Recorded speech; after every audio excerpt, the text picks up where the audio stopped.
ঢাল জানো, এখন তোমাকে সমীকরণ বের করতে হবে। ঢাল থেকে কি বের করতে হবে? সমীকরণ বের করতে হবে। পারবা?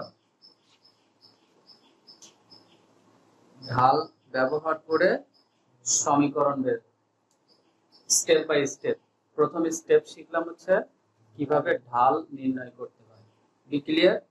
এখন তোমাকে ঢাল দেওয়া আছে, কি দেওয়া আছে? এখন এই ঢাল ব্যবহার করে সমীকরণ বের করতে হবে। এম ঢাল বিশিষ্ট রেখার সমীকরণ হচ্ছে mx প্লাস c। সমীকরণটা কি? mx plus c, y equal to mx plus c। ঠিক আছে, এখানে বোঝাই যাচ্ছে mটা হচ্ছে কি? ঢাল। m হচ্ছে ঢাল। আচ্ছা, স্থিরটা কি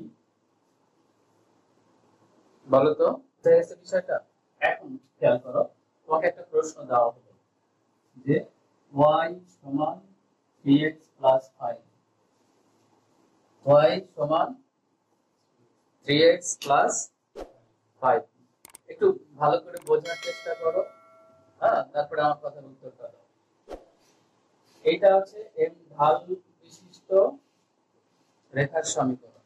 আমি একটা উদাহরণ দিলাম এখানে যে y কত কত। আচ্ছা বলো তো এই সমীকরণের ঢাল কত?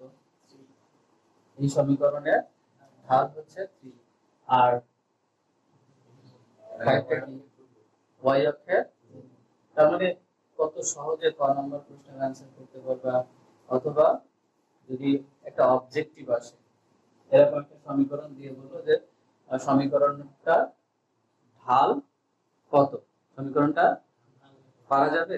আচ্ছা ধরো এইভাবে দিল না, এটা ঢাল আমি করতে পারলাম, সমীকরণটা ওইভাবে দিল না, এইভাবে দিল। খেয়াল করে দেখো, 2x minus y plus 3 equal to 0। আচ্ছা এই সমীকরণটা ঢাল কত? এখন যে সমীকরণটা দেওয়া আছে এই সমীকরণটা ঢাল কত? প্লাস 2 না মাইনাস?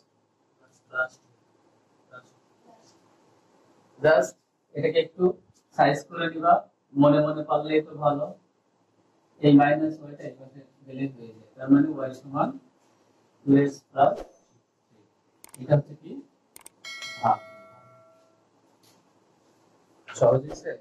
সমীকরণটা যেভাবে দিক না কেন, হ্যাঁ, বোঝা গেছে? পারা যাবে?